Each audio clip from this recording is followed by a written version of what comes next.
Lord, alam kong bibigyan mo ako ng blessing sa araw na ito.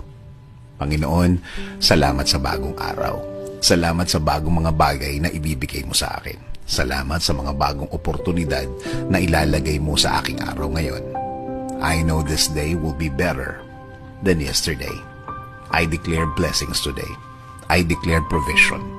I declare healing today para sa akin at sa aking mahal sa buhay. Alam ko na kapag kayo ang kasama namin, Lord, things will be okay. Alam namin na magiging tama at tahimik ang lahat. Alam din namin na kasama namin ang proteksyon sa araw na ito.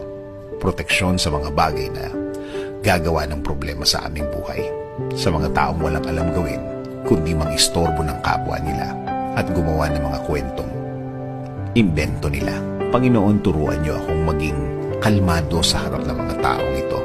Give me the blessing of self